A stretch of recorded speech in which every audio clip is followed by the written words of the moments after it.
Hopefully this presentation with TIF and tax abatement isn't like all the other TIF presentations that you've seen before. And you find this informative, because we want this to be informative, we want this to be informal. I work with many of you, and I can say every one of you at least once have told me that you hate TIF. But most of you have also said that I wish I knew more about TIF, or I have questions about TIF. So this is what this workshop is. This is for us to be up here, for you to be able to ask us questions. So this is what we want this to be again. And something else that I was thinking about last night, I don't know if Cinda is here from Hendricks County, but it kind of holds true. This is probably 10 or 12 years ago. I was asking her about, I don't know, we were doing neutralizations or we were working on settlement. But she, said, "Can I ask you a question?" And she said, "How do you enjoy doing what you do, working with TIF every day?" And I didn't know really what to say. And I said, this part of it, working with the neutralizations, asking, why are we not receiving the amount of settlement that we thought we would, or, why these 10 parcels that were here last year aren't here this year. That isn't what I most enjoy about TIF. It's a requirement. It's kind of maintaining the TIF every year. But what I like about TIF and what I like doing is working with you people, working with professionals, and working with those projects like in Blackford County, where we're able to use TIF and tax abatement as an incentive for a dog processing plant to locate in Mount Piliard. Only employed about 25 people. But the economic development director said that was the biggest investment they've had in their community in 25 or 30 years. So that was a big deal to that community. I also, talking to friends, I'm from Newcastle, Henry County. I have friends that live on the north side of town, and they drive 45 minutes every day to Greensburg to the Honda plant. And before that Honda plant was there, they were unemployed for 9 months. So it makes me feel good that, I was a small part of working with the community to get that plant there. But that's what I enjoy seeing, is that kind of those projects, communities working together and seeing that concrete structure there and how it's benefiting communities. And that's really what I enjoy with the TIF and tax abatement, and just helping communities on whatever the incentive it is. And just starting with our the PowerPoint presentation, and why do communities want economic development? And that's the reason why. For the jobs, the wages, the additional revenue that it brings in. But more so now than ever is also to increase the tax base. One reason that you want to provide incentives for economic development is because it is very competitive out there. Yes, you want economic development, but you're going to have to sometimes put some skin in the game to get that company to locate in your community, because you want them to make that investment to, again, to increase your tax base and increase your revenue. And now, also more than ever, it's just not encouraging new growth, but it's keeping what you have, because companies are looking at other sites, looking at where they can get the best deal. So just even providing the incentives, whether it is tax abatement on new investment, things that you need to consider just to keep what you have.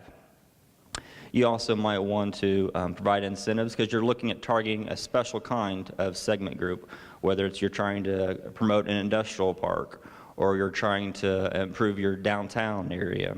Those are all things that a community may specifically be looking at and may want to try to provide incentives to help encourage developers to develop in their community. Again, competition among sites. A lot of times we'll be working with communities, and this company knocks on their door and says, "Hey, yes, we would like to invest in your company or your community, but we're also looking at County A, and they're willing to offer us this. So what can you offer us?" Why is economic development important for schools and local government? Again, as we all have heard about the circuit breaker property tax caps. And they know where they're hitting us every day as our revenues are getting tighter and tighter, and our expenses just keep increasing. With the circuit breaker caps, as that's getting tougher, there's really two things you can do. One, short term, is to cut costs and become more efficient. And we know you guys are doing that, and you're continuing to do that. But that can only get you so far. The other thing that you can do is increase your tax base and increase it faster than your increase in expenses are going. And the one way you can do that is by encouraging economic development. The next couple of slides are just looking at the different kinds of economic development that you can look at. We've talked about industrial parks. Wind farms are popping up throughout the state. You have manufacturing. Next slide looks at retail, downtown areas. So there are a lot of different areas where you can encourage economic development through various incentives. This next page, there are a number of incentives that communities have, and we call them their toolbox. Some of these do require special legislation, but the two that we're going to talk about today is TIF and tax abatement. And Steve is going to talk about tax abatement now.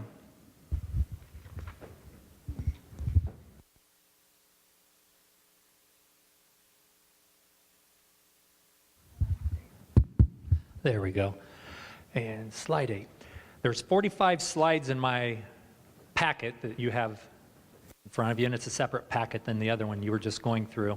And I don't have time to go through all 45 slides today. So we're going to start with slide 8 of your packet, and we're going to talk about the 3 forms that you work with when it comes to tax abatement. So slide 8 talks about the statement of benefits, and you also have the statement of benefits in a separate packet. So I want you to get my presentation out, my PowerPoint out, and also get the forms packet out so we can look at the SB1 and the PowerPoint at the same time.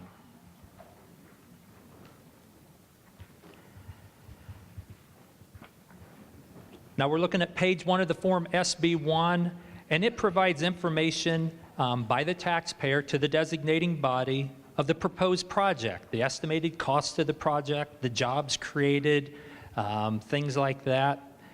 And the most important part on that page 1 for me is section 2 in the center of the page, right-hand side. What's the starting date and what's the completion date of that project? Because that's an important thing to understand. Are they talking about a 6-month project, or are they talking about a 5-year project? So let me give you an example of a 5-year project on an SB1. You've got a company that wants to move into your community, and they go to the designating body and they say, we've got a $10 million project spread out over 5 years, and it's going to be done in 3 phases. Phase 1 is going to start right now. It's $5 million in cost, and it's a heavy industrial building.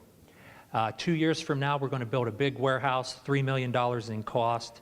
And in year 5, we're going to do phase 3, which is going to be a new line of equipment in a separate building. So throughout the state, counties have multiple designating bodies, or town councils, city councils, and county councils within the same county. And they each act independent of each other, and they each make up their own minds on how they want to conduct the affairs of the people. So you have one company that gives an SB1, $10 million project, 3 phases over the next 5 years. And one designating body says, that's great, we'll process it, and it'll be done and over with. The next designating body says, well, we really don't want a 5-year, 3-phase project. Could you just fill out an SB1 for phase 1, and then 2 years from now, when you get ready to build your warehouse, come back to us? And so when you see this slide where it talks about multiple SB1s, that's what they're talking about. One designating body would be happy with a 5-year project, 3-phase project on a single SB1, while 10 miles down the road, the next designating body would say, we would really like for you to break that into 3 different SB1s and present them right before you get ready to do the project. So that's what that slide's talking about. But that's an important thing to understand with the SB1. There's a start date and a completion date for that project. A lot of times a taxpayer will get an SB1 and he thinks, there it is, I've got permission to do tax abatements and I can just keep using that SB1 3 years from now, 5 years from now, 10 years from now. And the auditor has to know, whoa, wait a minute, that SB1 was for a specific project for a specific time period. And if they want to do something down the road that wasn't covered by that SB1, then they need to submit another SB1 for future projects. So this single SB1 that was done for a 6-month period for a $3 million building project, that's not like it's good forever. It's good for that project and that project alone. In the future, they'll have to have future SB1s. Next slide. The main reason that the SB1 is so important is because the designating body, by statute, needs to determine the totality of the benefits and justify that it's sufficient with the deduction being given. Sometimes we get a person that says, oh, I want to put up a small building, and the economic development person or the designating body says, well, how many jobs will it create? And, oh, it's just my job. I'm just putting up a new shed, and you guys are giving out tax abatement deductions to everybody else, so I want my piece of the pie.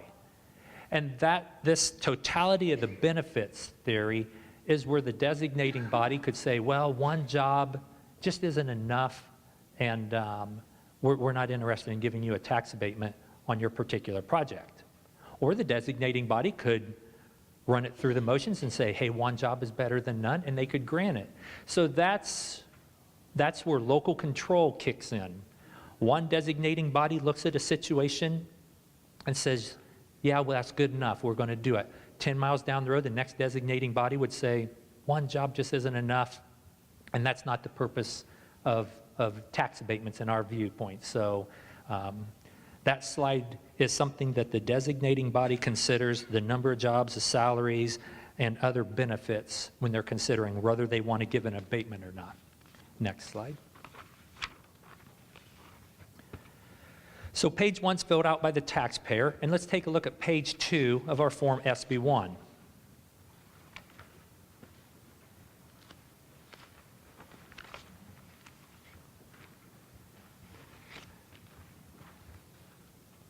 Page 2 is filled out by the designating body, and we are getting ready to update forms, and this form will be changed this fall, and it will be updated for changes in the law. But let's look at the letter A on page 2 of the SB1. It says that the designated area has been limited to a period of time not to exceed. Basically, they're asking there, is there an expiration date to the designation as an ERA? Okay? Earlier I talked about, through the whole program I'll talk about local control, but suppose the designating body says, we're going to designate your legal description of land as an ERA, and that designation expires in 3 years. If you want abatement 5 years from now, 6 years from now, or whatever, you'll need to come back to us and ask to have that area redesignated. But a lot of times, the designating body doesn't put an expiration date in their resolution. And if they don't put an expiration date in their resolution, then that line should be left blank. But a lot of designating bodies say, well, we give them a 10-year abatement, so I guess 10 years goes on that line. But that's not really the function of that line, since they never said that the ERA designation was going to expire. Letter B tells the type of the abatement approved, and for real property abatements, it's usually they're checkmarking B1 for redevelopment or rehabilitation of property. And so that's your common tax abatement for the manufacturers. Letter C, it can set a limit to the assessed value, and a lot of times that line's left blank. But suppose the taxpayer says, we're going to do a $5 million building project, and the designating body says, well, if you're going to do a $5 million building project, we'll set a limit of $5 million. If they set the limit, that's where they would put it. But a lot of times that line is left blank. If the assessor crunched out a calculation on the property record card and the assessment was $4.8 million, they would get the $4.8 million of the abatement because that's the qualifying investment. If the assessor calculated their assessment to be $5.2 million, then they would be limited to that $5 million limit. So that's the function of line C. Letter D, other limitations. A lot of times, the designating body wants to put conditions or terms in their resolutions, and I have a few examples for you. Some designating bodies feel that if the company if they give a company a 10-year tax abatement, and the company moves all the jobs to Mexico 7 years later, they want to put a line or a condition or a term in their resolution that they're going to get refunded all those tax savings for those past 7 years. So that's an example of some language that the county attorney or the city attorney for the designating body would build that type of language into to the resolution. Another example, and this example is more for personal property than for real property, is that the deduction cannot exceed the assessed value of the qualifying asset. And that has to do with something in personal property called the minimum value ratio. And there are times where that ratio is 1.4 and they're getting 100% deduction. So they're getting 100% deduction on the assessed value of the qualifying asset, but that 1.4 drives the deduction higher than what the property is even being assessed for. So then the remainder of that deduction carries over to non-qualifying equipment.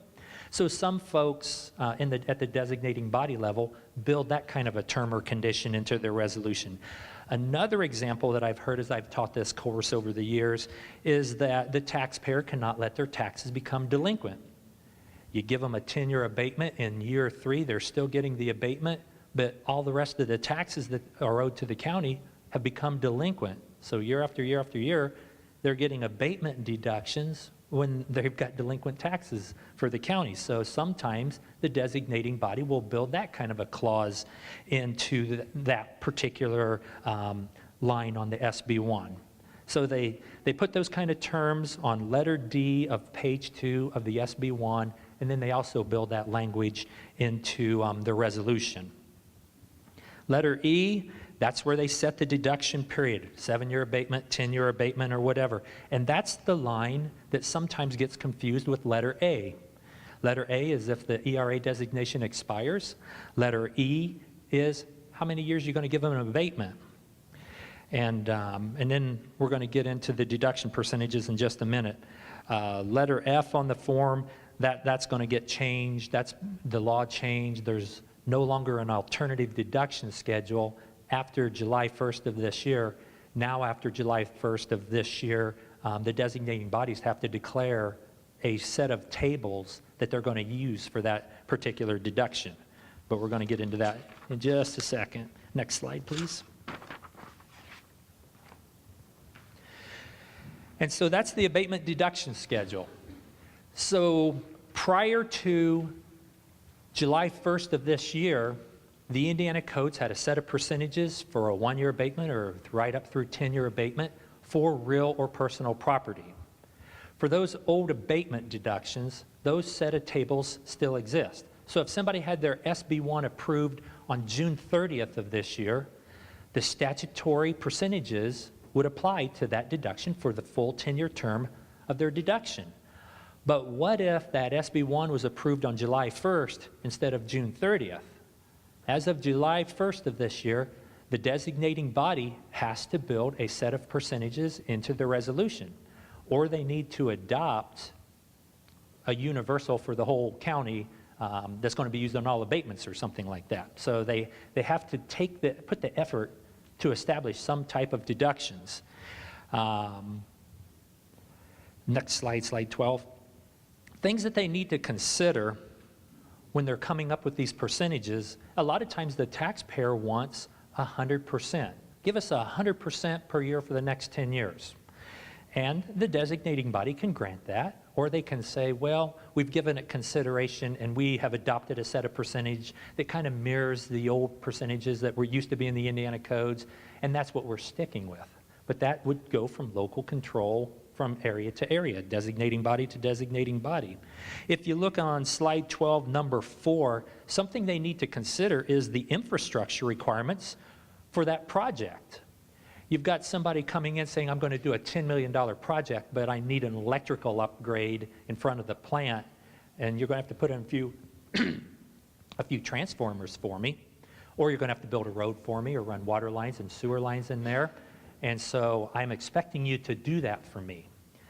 And so that might be something that the designating body considers. Gee, do we want to give them a 10-year abatement for 100% per year, or do we want to give them a different set of percentages? So that's something they discuss, and they look at the jobs being created, the size of the project, the salaries being paid, and the cost of the infrastructure that's expected from them. So those are things that they consider. Next slide. And these next two slides are the language that I just talked about. You've got June 30th and before using the statutory percentages, and July 1st and after, where the designating bodies have to come up with a set of percentages. Frequently asked question might be, well, what if they don't? And you as a county auditor say, I've got an SB1 that was approved on August 1st of 2013, and the designating body did not give me a set of percentages. What should I do? Should I just use the statutory ones that we used to use? And the answer is no, you really need to take it back to the designating body, and they need to correct that problem themselves, okay? Because after July 1st, there's no set of percentages that exist, so you just simply can't say, well, I'm going to use the old ones because that's the best I've got. You need to take it back to the designating body and let them fix their problem that they should have done. And that is the Form SB1, and I wanted to introduce you to that. Now let's go to slide 18 of your packet, and we're going to talk about the Form CF1. Now, the important thing to understand about the CF1 and the SB1 is the SB1 is an estimate before the project begins. The CF1 is after the fact. The building's been built, the equipment's installed, the people are hired, they're up and running, and all of a sudden, March 1st of the following year rolls around, and there's going to be assessments placed on that equipment in the building and on the building itself. So the CF1 is a report to the designating body that says, we promised you 50 new jobs, and we actually created 48 jobs or 52 jobs or whatever. And so the designating body looks at the estimates, looks at the actual, and on page 2 of the CF1, they can sign off as, yes, they're in substantial compliance with everything they promised, or they're not in substantial compliance. And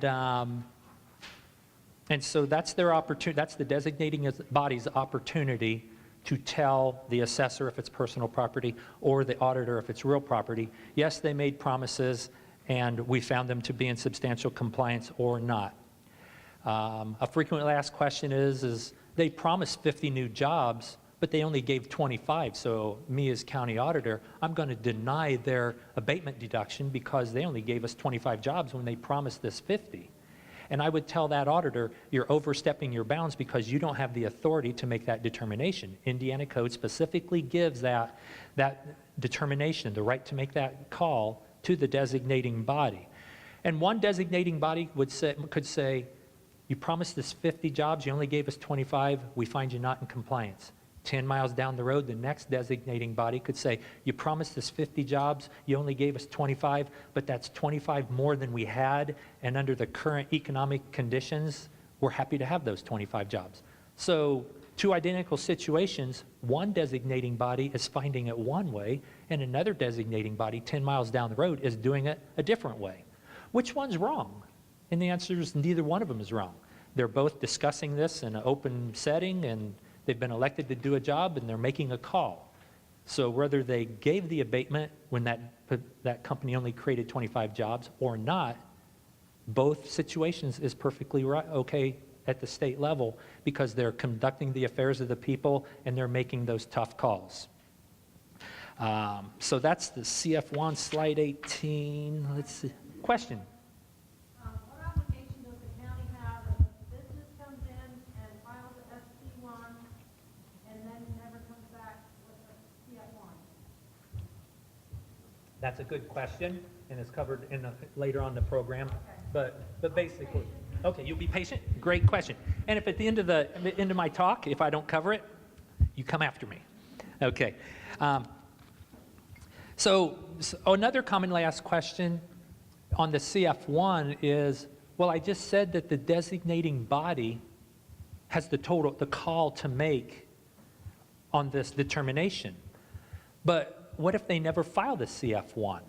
If they never filed a CF1, the auditor has the right to deny that deduction because that's complying with the statutory requirements. Once the CF1 is filed with the designating body, then the ball's in the designating body's court to make that determination. Now, I've had auditors and assessors from time to time that says, I am not going to give a deduction until that CF1 is filed. And I would tell the assessor or the auditor, that is not a correct attitude to have, because if you look at page 2 of the CF1, instruction number 1, it says that the designating body may determine within 45 days.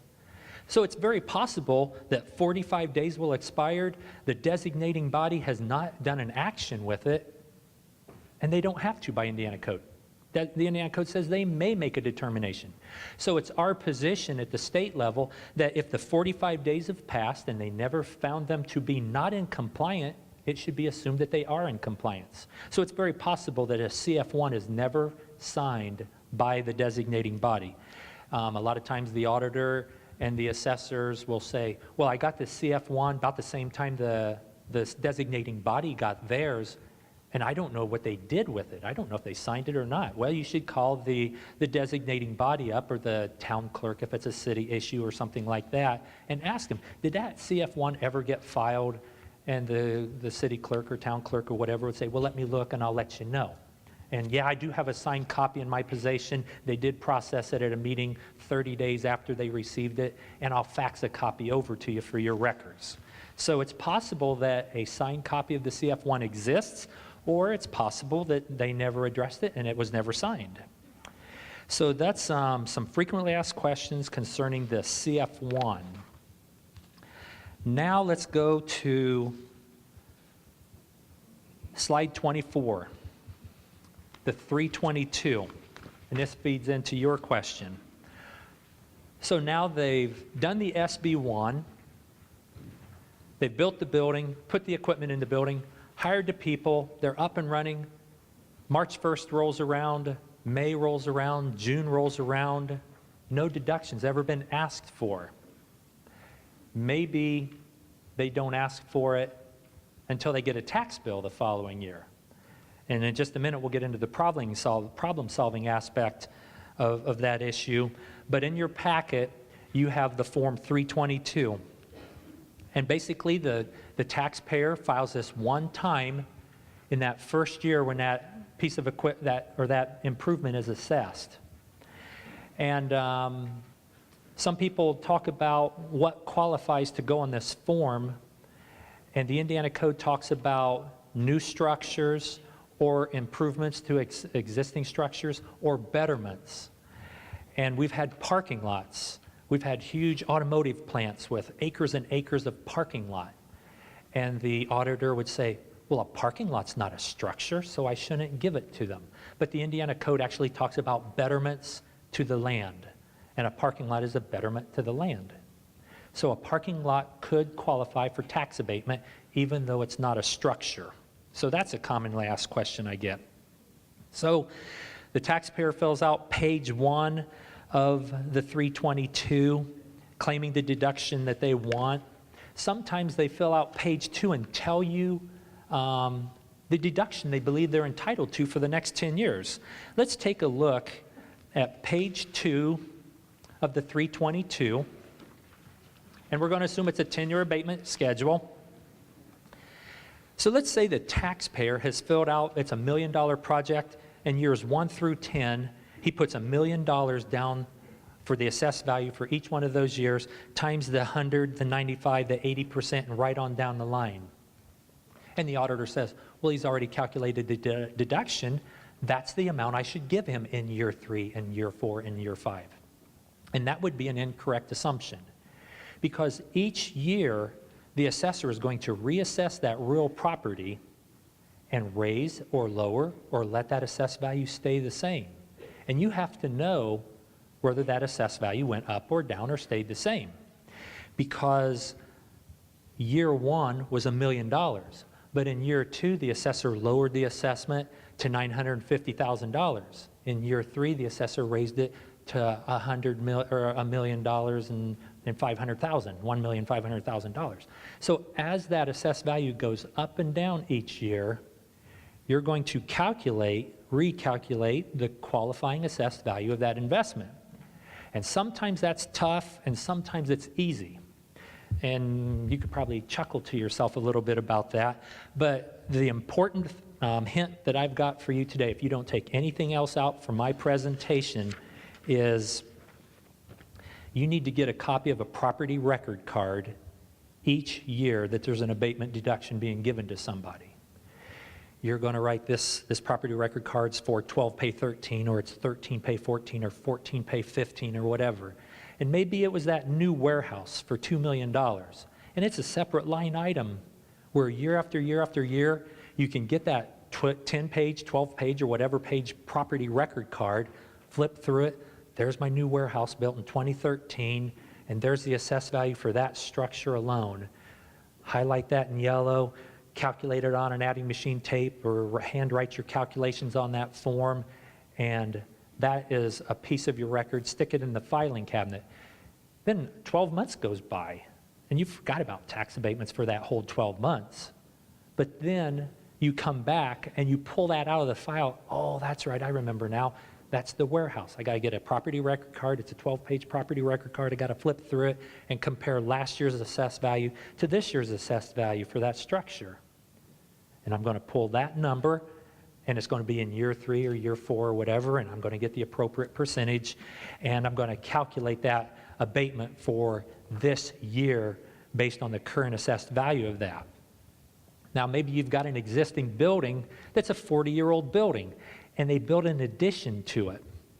You got a 10,000 square foot building, and they put a 5,000 square foot addition on it. Well, if the 10,000 original is 40 or 50 years old, that would never qualify for tax abatement. The land that this all sits on never qualifies for tax abatement. You're only giving an abatement to the new structure. And I've seen auditors in the past who have treated abatements kind of like church exemptions. I'm going to write off the whole assessed value because it's exempt just like a church is, and I'm going to write off 100% of the assessed value.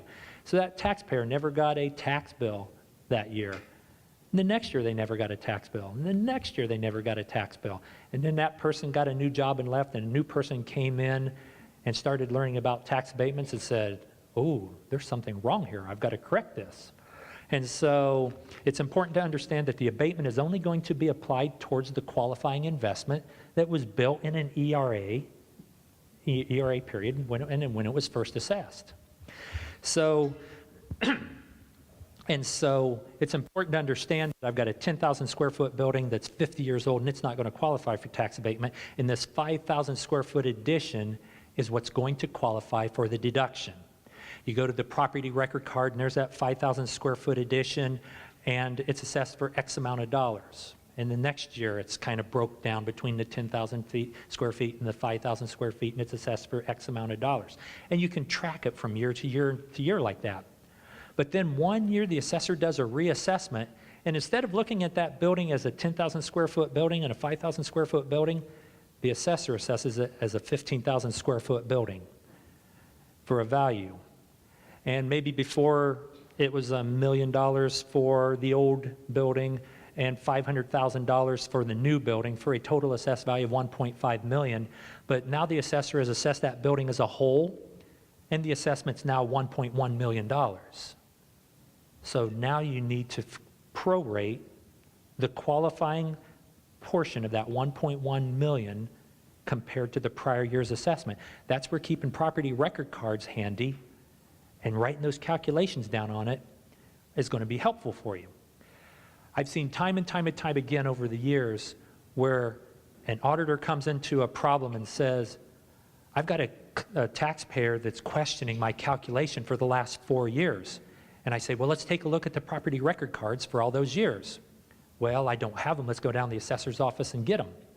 And they go down to the assessor's office, and the assessor says, well, I changed software last year, and I can't print those old cards out anymore. And I've seen it time and time again where the assessor was not able to print out what a 4-year-old property record card looked like and what new information was on that card and how the calculations were made and things like that. And basically, the auditor was left out, hung out to dry because he or she didn't have those nitty-gritty calculations that made that up. So that's why it's very important that you maintain a property record card for each year that a company is getting an abatement deduction. 5 minutes, perfect. So that's the Form 322.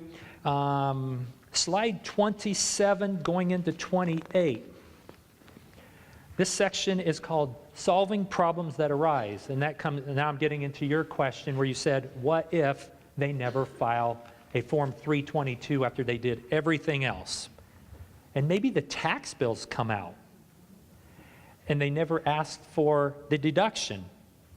And so have they lost their deduction, or can they still get it since they failed to ask for the deduction? Well, the Indiana Codes covers something called a waiver of noncompliance provision.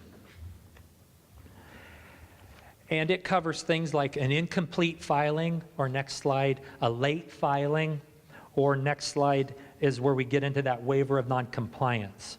So a taxpayer can file an incomplete form, which means they forgot to file the CF1, so you denied their deduction, or they can have a late filing where they didn't even file the Form 322 claiming the deduction. And so what is a waiver of noncompliance? And let's go to slide 31. The waiver of noncompliance is where the designating body holds a public hearing. They got to advertise it, hold a public hearing, and they're going to draft a resolution and basically forgive the company for their sins. You made a mistake, you didn't file for the deduction, and we're going to do a waiver of noncompliance, forgive you for that. We'll make it go retroactive back, and you'll still get your deduction for this year. And some people say, well, if we're giving a deduction after the tax bills went out, that means the tax rates are wrong, I haven't collected enough money, and it's going to create a shortfall. And I've seen designating bodies say, well, we promised them this deduction, and they did create the jobs, so if it causes a shortfall, well, that's beyond our control because we want them to have this deduction. And I have seen designating bodies say, look, you've got attorneys and CPAs working for you, and we're not going to pass this resolution for you. We're going to deny your request for a waiver of noncompliance resolution being passed. So I've seen it happen both ways. I've seen it where they compromised with them and said, well, the shortfall issue is a big deal. We're going to ask you to pay your spring installment and apply those credits towards future tax liability, so the shortfall issue isn't as much, but you don't have to pay your fall installment. So the taxpayer goes, whew, I didn't have enough money to pay my full years in taxes, but I can handle a half year's taxes. And then the school superintendents and the teachers unions that were there at that meeting said, okay, and we won't have shortfall issues if you're able to do that and pay one portion of that.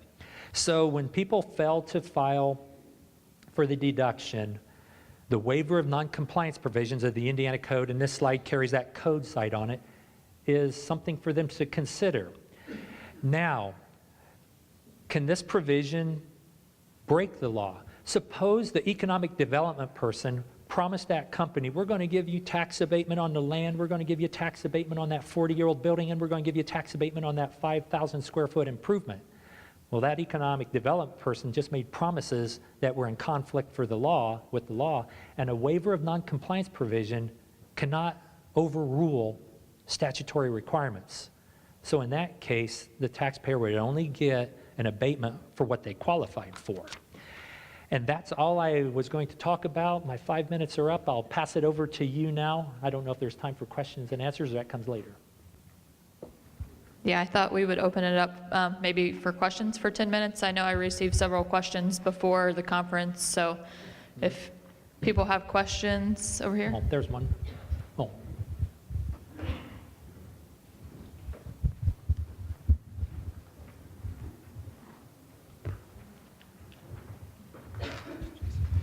Yeah, you were talking about the, if the company doesn't hire the number they specified.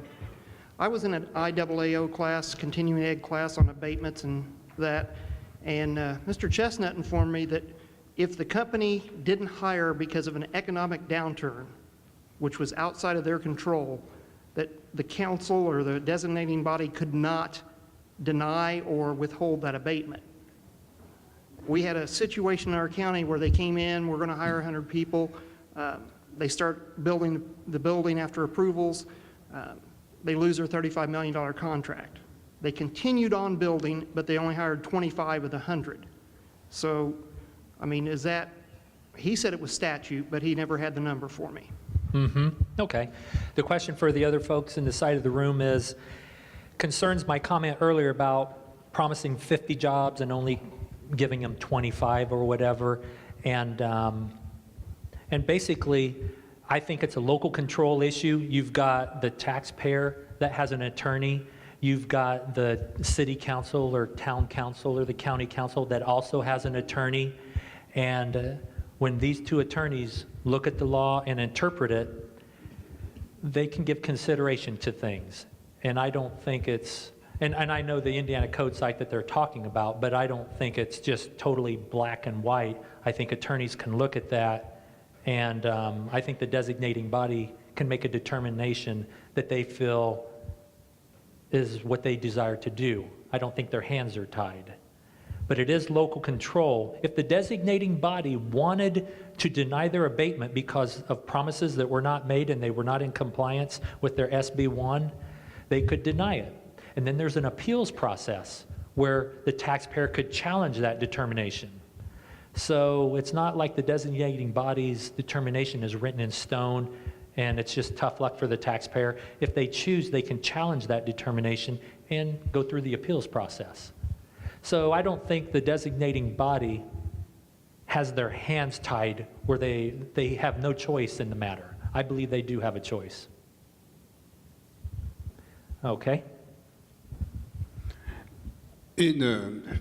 What is in the law that will determine the designating body not being more prejudiced toward one company versus another, and how high of a deduction or for an abatement that they'll give to one company over another? Okay, great question. The question for the folks on the other side of the room is, can the designating body be prejudiced over one company versus another company? And the Indiana Code permits them, it's totally a local control issue.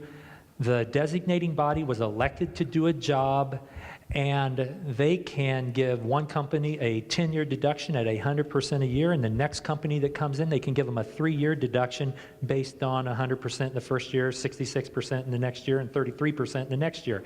And it's not prejudiced or anything like that. It's basically the local control allows that designating body to look at the jobs being created, the wages for those jobs, and things like that, and they're going to weigh the totality of the benefits and then make a determination. Suppose one company is environmentally friendly and the other company puts out fiberglass, and the fiberglass smells and it's dusty and things like that, and maybe there were a few people that came in the public hearing and voiced objection to it. So each abatement deduction stands alone. It's not, well, you gave it to those 4 people before us, so we automatically demand what we're entitled to. There's no entitlement to an abatement deduction. The designating body can listen to the facts, look at the jobs being created, the wages being paid. Does one have environmental issues, heavy traffic, noisy machinery running, and it's dusty and smelly and things like that, versus the other one is environmentally friendly and hiring a lot more jobs and better paying jobs. So from our standpoint at the state level, we don't look at it as discrimination based on the part of the designating body. We look at it the designating body doing the things that they have the statutory authority to do. But do you look at government to see if there's one particular company that's getting more higher abatements than the other one? And I know the law gets changed from the schedule to this new schedule, but Okay. is there any place that will do that? The question for the folks on the other side of the room is, does the state of Indiana review these abatement deductions being given by the designating body? Do we oversee them and things like that? And no, we do not. This is totally a local control type of issue, and we trust the decisions being made at the public setting at that level. So we don't police that action. Okay? Other questions? Oh, there's one.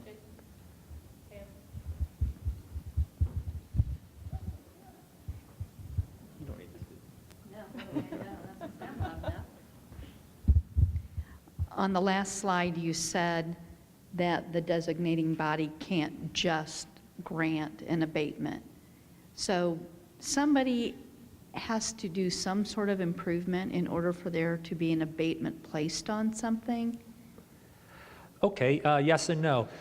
Does something have to happen for an abatement to happen?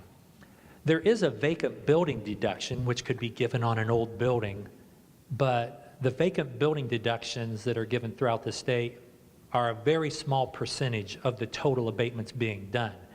The vast majority of the abatements being done in the state are manufacturing deductions, and that's where somebody's building and adding jobs and things like that. If somebody says, well, I want to buy that 10-year-old building and I want to start doing something with it, that 10-year-old building could not be abated unless it qualified for a vacant building deduction. That's exactly what I wanted to hear. That's exactly what you Thank wanted to hear. Well, follow-up question to that. Who decides what assets qualify? Okay. Who decides what assets qualify? Are we talking personal property or real property? It could be an ice rink, or, I mean, it says Oh. ice rink. We have a mixed-use facility in Fort Wayne, which is mostly an ice rink. Mm-hmm. And we've got the resolution set for us, and we're granting an abatement. And we often struggle in my office on whether or not we should be granting an abatement, because it specifically excludes that on your Form 322. On the Form 320, it specifically excludes ice rinks, skating rinks. And so she's talking about on the Form 322, page 1, it lists assets that do not qualify, and it specifically says skating facilities, including roller skating, skateboarding, and ice skating. So since it is specifically excluded by law, how could you give... Who is Oh. responsible for determining? Who is responsible for determining that? And the answer to the question is it a personal property assessment or a real property assessment? The ice rink is a building, and that's a real property assessment. The county auditor's office is in charge of real property assessments, while the county assessor is in charge of the equipment inside the real property.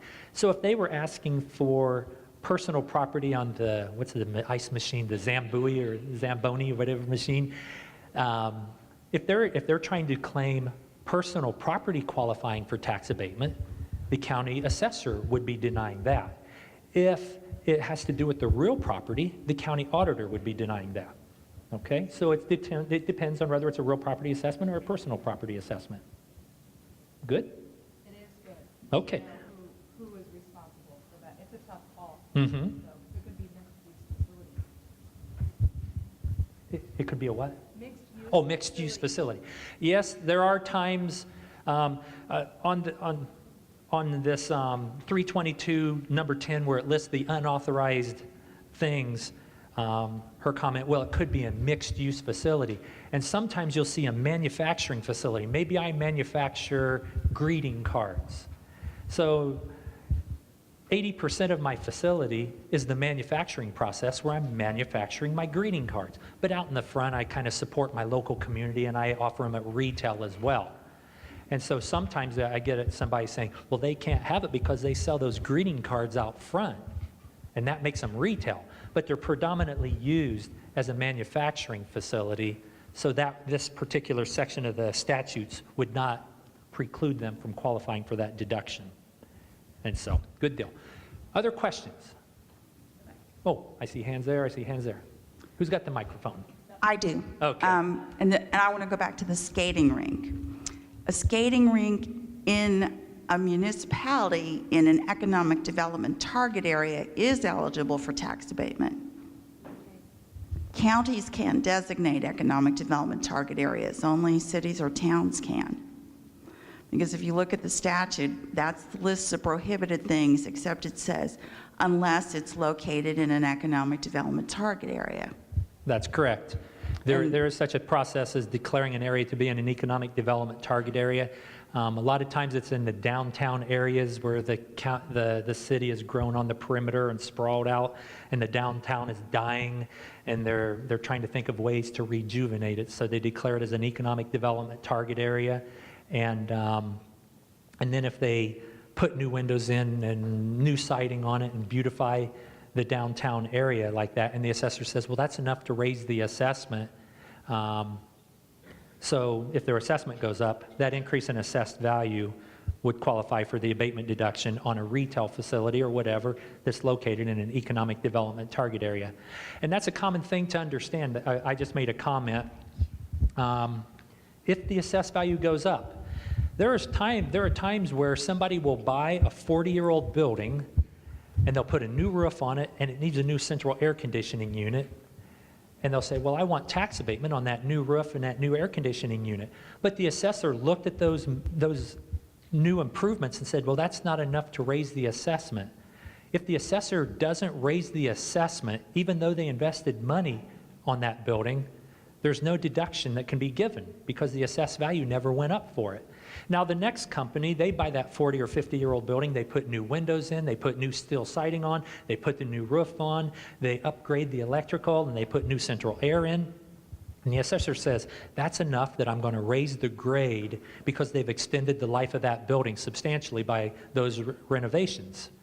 Then the improvements could qualify for tax abatement. But if the assessor looks at what they've done to that building and says, that's not enough I'm going to mess with, it's just routine maintenance. If the assessed value didn't go up, then there's no abatement deduction to be given to that property, even though they invested $200,000 on a roof and the central air conditioning unit or whatever. Okay? There was another question? If I may go back to my original question. Uh-oh, I didn't answer it completely? Well, I just want to know that I want to be assured that I don't have any obligation. And SB1 was filed prior to my administration. So it was like 2 years ago, and nothing was ever followed through. So we did not receive an ERA. They have not come back once they got their tax bills. I have no obligation to this company. I have to assume they decided not to do the abatement, or do I have an obligation to notify them of what they should be doing? Oh, great question. So now 2 years have passed after they jumped through the hoops, built the building or made the improvements, hired the extra people, and then never asked for the deduction. The Indiana, and then do you have an obligation to bring it to their attention? And no, you don't have an obligation. If you go through, and this is basically a deduction. If you find somebody's not getting the homestead credit or a mortgage deduction or things like that, you don't run around telling everybody that, oh, I noticed you didn't get it and you need to do it too. So you're not obligated to tell people that. If you chose to do it, it would simply be a service for them. Now, the Indiana Code, to answer your question, says that if a taxpayer desires to receive the deduction, they need to file a deduction application in a timely manner and request it. So since they have not done that in compliance with the law, it can just go on and not be addressed. Down the road, if they said, well, we were entitled to the deduction for the last 4 years, you would say, well, you never asked for the deduction, so I can start it in year 5, and you can get it for years 5 through 10 if you file that deduction application with me right now. Or you can go back to the designating body and go through the waiver of noncompliance provisions. And I've seen that done before, where somebody never got the deduction for 4 years and then figured it out and said, hey, I was entitled to that. I want a refund for all 4 of those years. So they went back to the designating body, and the designating body said, well, times are tough and that's a lot of money. Tell you what we're going to do. We're not going to allow you a deduction for year 1 and year 2, but we'll split the difference with you and give you years 3 and 4 as a compromise. And that's where the local control prevails, and the designating body has the right to do something like that. So I go to this designating body with this scenario of going back 4 years. One designating body says, hey, you were entitled to it. We're going to give you all 4 years. Another designating body on the other side of the county says, 4 years? No, we send the emails out, we send letters out to you folks. You've got lawyers and attorneys working for you, and there's no reason why you never asked for this deduction. So we're going to give you years 5 through 10 if you fill out your deduction application. Or the designating body can say, well, let's split the difference. We'll not give it to you for years 1 and 2, but we'll give it to you for years 3 and 4. Now, I just gave you 3 different scenarios for 3 different designating bodies in the same county. Which one of them broke the law? Which one of them was wrong? And the answer is none of them. All 3 designating bodies discussed the facts that were presented before them, and they made a determination in a public setting. They were elected by the people to make those kind of determinations. So none of them broke the law, and each one of them was acting in what they thought was the best interest of the people and being fair with the company and things like that. So 3 different scenarios could have 3 different outcomes based on the location, how the county is financially, the composition of the designating body and their viewpoints and beliefs. One composition of one designating body could have a real tough, firm belief, and down the road they might be more relaxed and say, yeah, we've given them to everybody else, so we're going to give it to them too. They created the jobs just like they promised. Nobody has made a mistake or broken the law. They've just conducted the affairs of the people. Okay? Did I answer your question now? Better? Okay. I did receive a couple of questions before the conference that I would like you to answer while we're on the Okay. topic, before we jump over to the TIF topic. If a company has a real property abatement and it's purchased by another company and changes its name, does the abatement continue under the new name? Oh, that's a great question. And it's actually a slide in your packet that I didn't cover. It's on that's on slide 4. I mentioned earlier I've got 45 slides in here, but didn't have time to cover them all with you because I only had a half hour to talk to you. But if you go to slide number 4 of my PowerPoint presentation, the bottom bullet point gives you the Indiana Code site that says ownership transfers, and the designation transfers with the property. You need to understand that an ERA designation is a legal description. It's not because that 4.2 acres belongs to ABC Corp. It's because that 4.2 acres was declared to be an economic revitalization area. So as ownership changes from one to the other, it's possible that the deduction could continue. Now, that's up to the CF1 and the designating body. Because maybe I've got a company and ownership transferred from one to the other, okay? And they were manufacturing greeting cards, and they're still manufacturing greeting cards. And so the jobs are still there, and they never shut down or everything. So they file a CF1, and the designating body says, you're still in compliance, we want you to have this abatement deduction. So, and I've seen it, and the Indiana Code says that the new company needs to file a 322 to give the auditor their new name and address and things like that. But I've seen it where the auditors say, I don't need a new 322. I just scratched out ABC Corp, and I wrote in XYZ Corp for the remainder of the deduction, and we let local control prevail on that because we've got an auditor wanting to do it one way and another auditor doing it with the way the Indiana Code reads. It's important to understand that when ownership changes, the abatement continues. They're going to get years 5 through 10 or whatever. When it sells, it doesn't go back to year 1 and this new company gets a full 10-year abatement after the first company already got a 5-year abatement deduction on it. So the abatement continues. It doesn't restart. So that's an important thing to understand. Okay. One more question, and then we're going to move on to TIF, and it's regarding year-end publication. Oh. Year-end publications.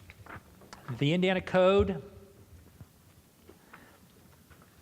on that topic is 6-1.1-12.1-8.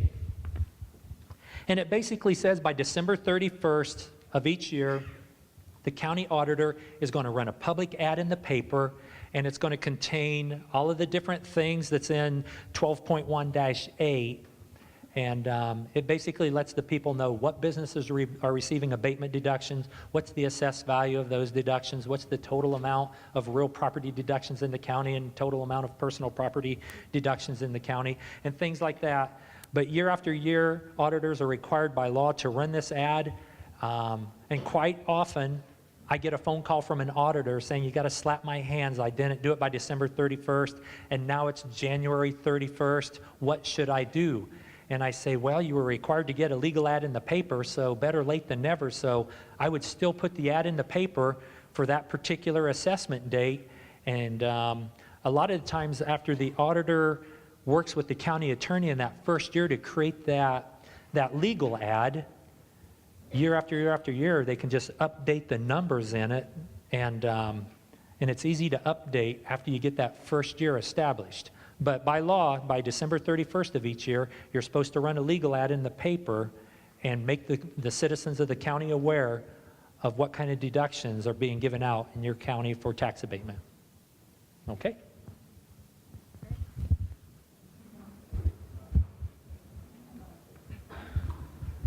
Okay, thank you so much. If you guys have further questions, please write them down, and we're going to have time at the end for more questions on all of the topics. So please write them down as you go.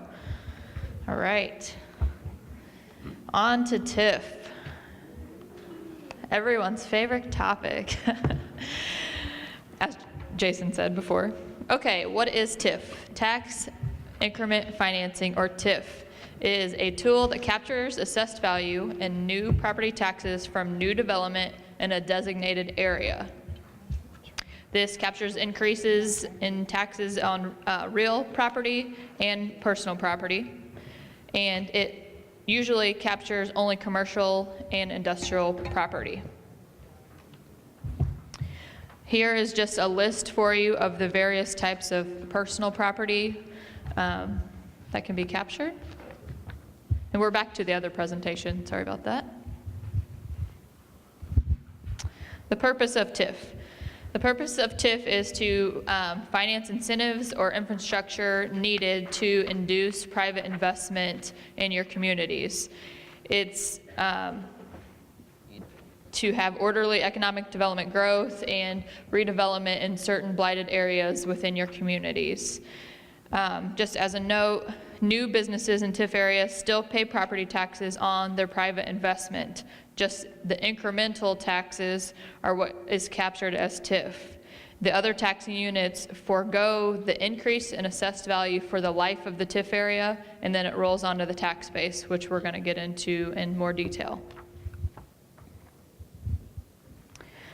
A few pros and cons of TIF. Some benefit that it finances incentives for infrastructure needed to induce private investment, as I mentioned before.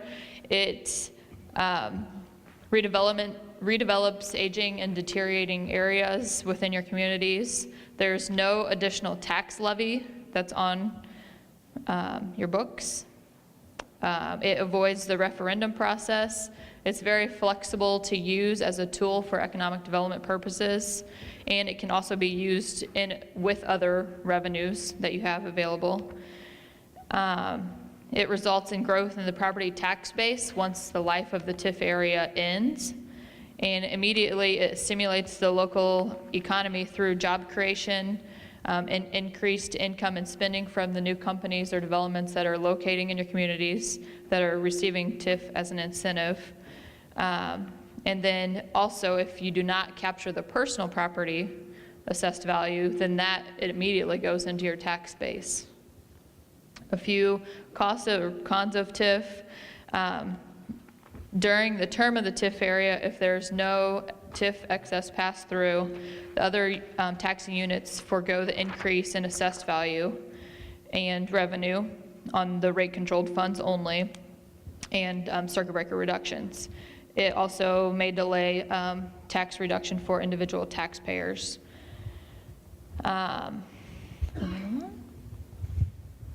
What can TIF be used for? It can be used for utility improvements, sewer and water infrastructure, for example, roads, rail infrastructure and spurs, land acquisition and site development, and buildings and equipment. How is TIF used to actually fund projects? There's mainly two ways. One is pay-as-you-go. So that would just, if there's a project or a road that needs work on within located or serving or benefiting your TIF area, you could use the TIF monies that are in the allocation fund on a pay-as-you-go basis, or you could issue long or short-term bonds to fund the various projects that you need in the communities.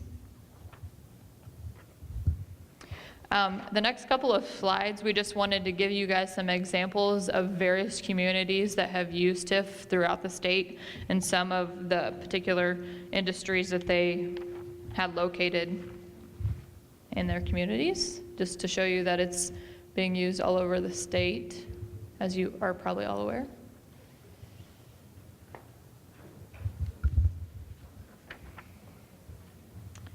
procedures for setting up a TIF area. So the first step in setting up a TIF area is that you have to establish a redevelopment commission. The city, town, or county would have their own separate redevelopment commissions. From there, you have to prepare an economic development plan, which lays out what the purpose of the TIF area is going to be and details out the specific projects that you want or that you're planning to do within each TIF area.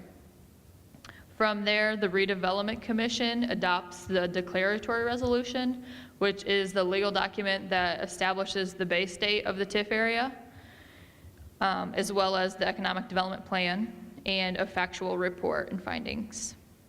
After the Redevelopment Commission adopts that, then the Plan Commission has to approve the same documents. Then after the Plan Commission, it goes to the city or town council or the county commissioners at the county level for the approval of the plan.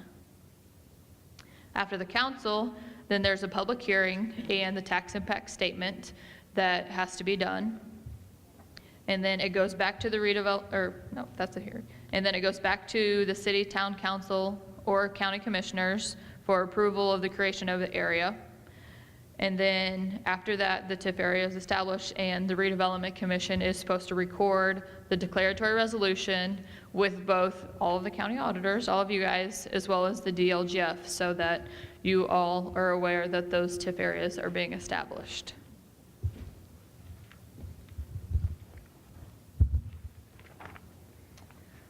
To get into the nitty-gritty, which I know you all are excited about, an allocation area is established and the base date is the prior March 1. In concept, the TIF is supposed to be the existing taxes would be what we call the base assessed value, and that is the assessed value that cannot be captured as TIF revenue. So you first set the base, which is the current net assessed value of the base year. And then any increases from that base value over the base is what is considered the incremental assessed value, the captured assessed value, same terminology, and that is what the TIF revenue is calculated off of. So in the green box, you can see here, you take the current net assessed value less the base net assessed value to get the incremental assessed value. You then take that incremental assessed value times the tax rate divided by 100 equals the TIF revenue that will be generated within that TIF area. In practice, because you are all aware that neutralizations have to happen, adjustments have to be made for the annual trending and reassessments, and have resulted sometimes in a loss to the tax base due to, in part, the losses in assessed value within the TIF area. And with the new form that the DLGF prescribed this year for neutralizations, it is serving to better protect the tax base. So I know that's kind of been a question lately amongst the auditors. Yes? Does Humboldt have any idea of the percentages or numbers as far as how that is affected? When you say impacted, what do you mean by or affected? How the base is being protected and a greater percentage of seeing a trend throughout the We're still seeing, and Courtney, as her office is reviewing all the states, we're still seeing base values decrease in a number of areas just because of just the new assessment manuals that come out, the cost multiplication factors or location multiplication factors. We're still seeing assessed values kind of decrease in some TIF areas. So because of that, we're still seeing base values decrease in some areas, but we're seeing them decrease not as much as prior years. So in that regards, they're protecting the base as much. And if you'll notice, the TIF is actually being impacted more. The prior form, it really tried to protect the TIF, so it generate the same amount of revenue it would before trending or general reassessment. And the new form still does that to a degree, but it protects the base more than in past. So I don't know if that answers your question, but. I don't know, Courtney, if you want anything to add, or? Yeah, sure. I can actually just give you some data from some of the statewide numbers we've seen. This is a little bit old. It's probably 6 or 8 weeks old at this point. We have a lot more TIFs in. I just haven't updated this calc. Excluding those TIFs that were already looking at zero base AVs, last year what we were seeing was an average decrease in base AV of about 11% per district. What we're looking at right now is about a 1.5% decrease in base AV. So we've significantly shored up that decrease. Thank you. On to the next slide regarding the base dates of TIF areas. Any TIF areas that have been created before July 1st of 1995 have unlimited lives. Any TIF areas that have been created before July 1st of 2008 to July of 95 have a 30-year life. And then anything that was created after June 30th, 2008 have a 25-year life, but that life doesn't start until the date the first obligation is incurred within the TIF area.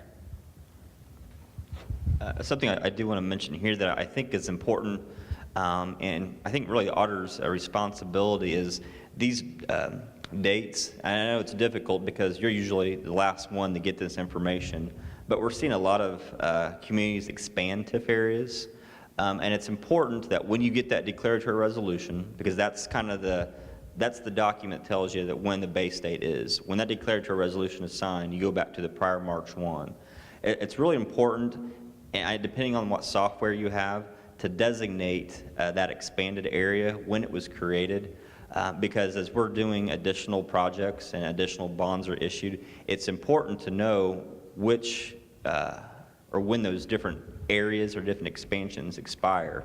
Because you could have an original area that was created back in the early 1990s that can go on forever, but they may have expanded it in 1998. So it's going to, 30 years from that's 2038, 2028. That expansion may expire 30 years from 1998. So we, as financial advisors or your community, they need to know which parcels are going to basically, or which part of the TIF area is going to expire and flow through the tax base. Because what you don't want to happen is, have someone base a revenue projection on the entire TIF area when a part of it's going to expire in 30 years. And really the only way to know that is kind of designate somehow. And I've seen some communities, every expansion, they have a separate TIF database. So they may call it Area 1, 1995, Area 1, 1998, Area 1, 2000. Because I know some of you have areas that have had gotten multiple expansions. And each one of those expansions have a new life and have a different lifespan. So I just bring that to your attention because that's something as we're getting closer and closer to some of these areas that are expiring, that's something that I know that we're going to have to be, relying upon you. Okay, which parcels were in this 1998 expansion? Because we want to make sure that in 2028, that AV gets passed through to the tax base and we don't capture it.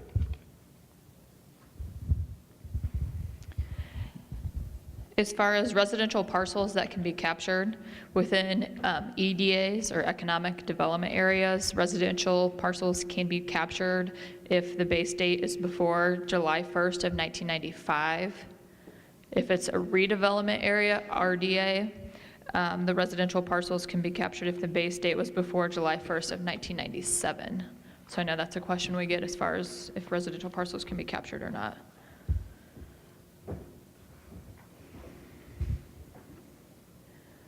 Moving along, this is just a little diagram to better explain and visualize a TIF and how it is created. You can see the black boundaries in the white shaded area is the redevelopment district. So the redevelopment district is typically coterminous with the boundaries of the town, city, and or the county. And then within that redevelopment district is the economic development area and allocation area. So the economic development area is the area that you establish that says, okay, anything that's within this area can become a TIF area, an allocation area. And then you establish an allocation area, and anything within the allocation area is what can be captured as TIF. So you can capture the incremental assessed value. So within an EDA, you can actually have two allocation areas. And then you could use the TIF within the EDA within both TIF areas. So that's to better explain that. Here, to even visualize the base assessed value. So say the boundaries here in black are your EDA, your allocation area that you can capture TIF within. This barn was, or building or whatever it was, is within the boundaries of the area when you establish the TIF area. That assessed value from that development is the base assessed value of the TIF area. So if you take the assessed value within those boundaries times the tax rate divided by 100, those taxes are always going to the county, school, library, city, town, if you have it, all of the overlapping taxing units within that area. So the base value always will go to the overlapping taxing units within that area. When new developments occur after you set the base value, say these two industrial buildings, that increase in assessed value is the incremental assessed value. So you take that times the tax rate divided by 100, and that gives you your TIF revenue. That is what's captured in the allocation fund, the TIF allocation fund, and can be used for economic development projects in serving or benefiting that allocation area. The base value, that barn that's in there, is still going to all of the overlapping tax units, county, school, library, city, and town, if you have it.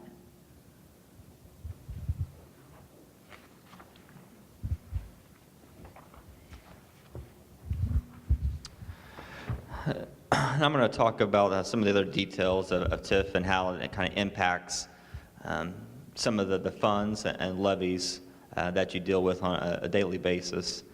And one of the things is how can creating TIF areas, how can it potentially reduce property tax rates? You know, since we're capturing assessed value and you're not adding to the tax base, there are some instances where you can say it's going to benefit your revenues and your tax rates. And part of that is because when you create a TIF area and you capture the increase in assessed value, many times, depending on the company and the project, you're not capturing all the assessed value.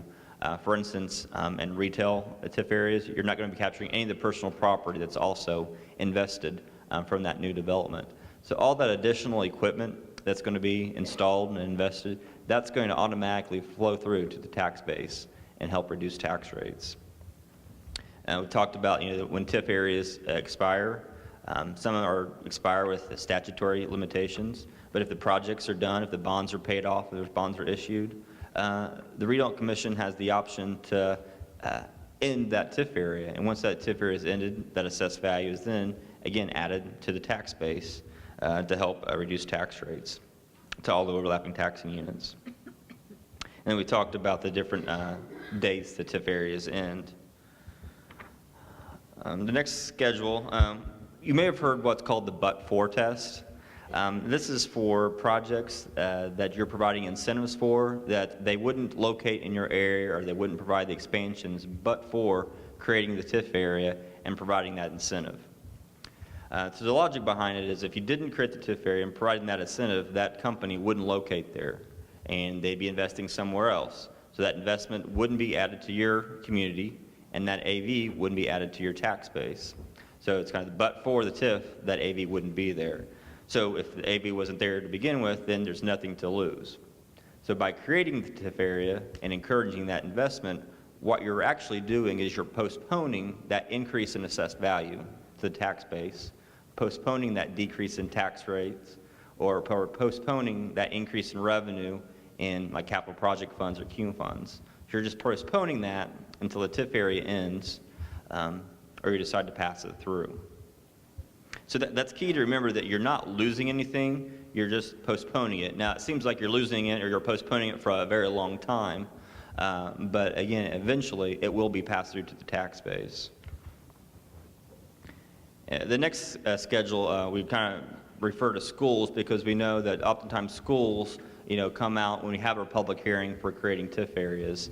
And the same thing applies for schools as they do for the other overlapping taxing districts. One of the funds, the school general fund, that was it's its biggest fund. It's now, you know, not paid by property taxes, paid from other state funds. So the school general fund is not even impacted by levies anymore, but the other funds that schools have are. But again, by creating TIF areas, if you meet the but-for test, they're not losing anything, they're just postponing that additional assessed value that would be added to, say, their capital fund, that would increase the revenues in that fund, or postponing the reduction in their other funds, such as their debt service fund, until, again, AV is passed through or the TIF area is ended. Now, some of the things that we try to encourage our clients to do to help lessen the impact or increase the impact to the overlapping taxing districts, besides just the public infrastructure, the projects that are going to be funded by TIF, TIF is not an all or nothing deal. It's not like you have to capture 0% or 100%. You can capture anything in between. So if you don't need to capture all 100% to fund your project, go ahead and pass through some of that. I know Spencer County has done this for years, where they only captured 90% of the assessed value because they knew right then they wanted some of the benefit to be felt by the citizens immediately. So 10% of the assessed value that is captured is automatically passed through every year. So that's something that, again, it's a policy decision. Your local leaders have to determine that, but it's something that they can't think about. And we'll get into this. One of the requirements, July 15th, you get letters from all the redevelopment commissions letting you know if there's any excess assessed value that can be passed through. Again, that's an annual decision that can be made and should be looked at each year to look at their debt that's outstanding and the projects that they want to pay on a pay-as-you-go basis. And if there's no projects that they have on their plan, they should look at passing through some of that assessed value at that time. Another thing that we looked at is keeping bonds short, looking at just doing a 10 or 15-year bond. Or if you are doing a 20-year bond, structure it so there's enough coverage, enough surplus each year that you can get those bonds paid off quicker. So you can get those bonds paid off and then start passing through assessed value sooner. So just some things to think about locally if you are issuing bonds, and you can mention to your constituents. Some of the risks of TIF, as you think about, again, looking at if you're issuing bonds or looking at doing projects, TIF, as you know, is risky because you have a number of things that you have to think about that are out of your control. You're relying upon information that you're getting from the developers, what they're going to build and when they're going to build it. They may have every intention in the world that they're going to do something, but because of the economy, because of things out of their control, they may not build the project they think they're going to build when the first discussions come up. Or may be delayed. It may take a couple years longer than what they're intending. The assessment is less than estimated. It takes a couple years for a building to get built and assessed. Well, in that time, assessment manual changes. You have different variables that change over time. So what you thought the assessed value might be on that building 2 years ago could be drastically different than what it is now. And that reduction in assessed value could greatly reduce the amount of tax increment that you receive. Taxpayers can appeal their assessed value. That's one thing that we strongly recommend that you talk to your councilmen and commissioners, that if you give an incentive, a TIF incentive to a developer, that part of that agreement is that they will not appeal their property during that time that incentive is being granted. There's a bond issue. So that's something that we strongly recommend that you include in your documents. Again, just because of the economy may cause the assessed value to be less, natural disasters, and companies, a lot of hospitals, doctors' offices, we've seen here recently that we're in TIF areas, they've become tax exempt in the last couple years, which has changed the tax status, which has reduced the TIF. So all these things you need to think about as you're talking to your councilmen and commissioners about creating TIF areas and doing projects, looking at TIF revenue projections. Think about all the things as you're going forward with certain projects. And the next schedule talks about, issuing bonds. If you do take that next step and issue bonds, the thing that we always look at, and you should look at as well, is who bears the risk. If the tax increment comes in short, who has to pay the shortfall? If it's a company incentive, we always try to get, the company to buy the bonds. That way, if the company doesn't make the investment that they say they're going to make, or it's assessed less than what's anticipated, or for whatever reason that we just mentioned, if they pay less taxes and there's not enough to make the debt service payments, the principal and interest payment, they're just not paying themselves back. So they're paying less tax. They're not getting the principal and interest that they thought they were getting, but it's because they're paying less taxes. So it's still kind of a win-win for them. Some companies, some projects may be so great, so beneficial that the community wants to put a property tax back or an edit back up on it. And there's nothing wrong with that, but you just want to make sure that they know the risks that are involved if the tax increment comes in short. So again, really look at who bears the risk and then what that risk potential is if there is a shortfall. The next page just shows that you can issue TIF bonds where bonds are payable from TIF alone. I think as we talked, they're very risky. The reasons we just mentioned, it's very hard to market those bonds to a third party. So you do have to require some kind of extra security with either a company guarantee or some kind of guarantee for the municipality. And that can be through a variety of sources such as income taxes like EDIT or COIT, food and beverage, or property taxes. The next schedule just goes through, there's a number of different types of bonds, just depending on your project and your particular situation. I won't go through those, but just want to let you know there are different types of bonds that you can talk to with your financial advisor and your bond counsel. One of the other questions that we often get is, can tax abatement and TIF be used at the same time? And the question is yes. But as you know, tax abatement is a phasing in of property taxes. So the less property taxes they pay, the less tax increment that is generated, and the smaller bond issue that can be structured. So what we did here, just for illustration purposes, on page 44, a $100 million investment, assuming no tax abatement, we're showing that would generate about $700,000 in property taxes or tax increment each year. Well, that $700,000 of annual property taxes would support a bond issue of about $5.8 million. The next slide, looking at that same $100 million investment, but if they would receive a 10-year abatement based on the traditional, the old abatement percentages, you can see it's going to take 11 years before that revenue is up to the $700,000. With that less revenue, you can still generate and support a bond issue, but now it's only $3.5 million. So it's something to look at depending on what your project is and what you're trying to fund, whether tax abatement and TIF should be used and can be used at the same time. The next couple schedules are just projects that we have worked on. It kind of shows the different kinds of security, different kind of projects that we can let you look at.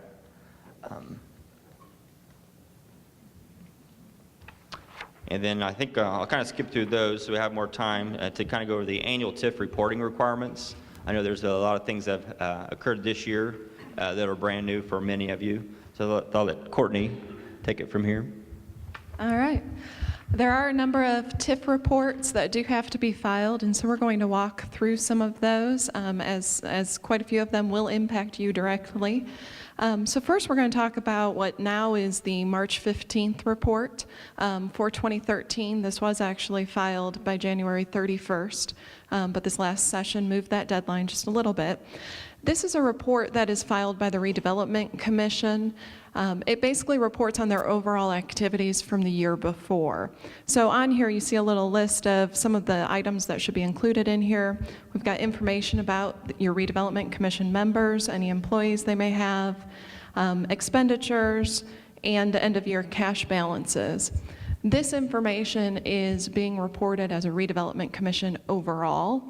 Later, we'll talk about the newer report, which actually goes a little bit further and breaks it down by TIF district. But for the purposes of this report, there is not a prescribed format as of right now, or there was not in 2013. Don't be surprised if we head that way. For 2013, what we did have was basically everyone created their own PDF version of this report. The redevelopment commissions then were required to file it with the unit executive, and then they also posted it up to Gateway. So if you are interested, those are available off of our public site on Gateway. For your purposes, if you may have been approached by your redevelopment commission to actually do that upload for them, it is technically their responsibility to do it, but since you probably have a lot more familiarity with Gateway, you may have been included in that process as well. Go ahead. we're going to jump back and forth a little bit.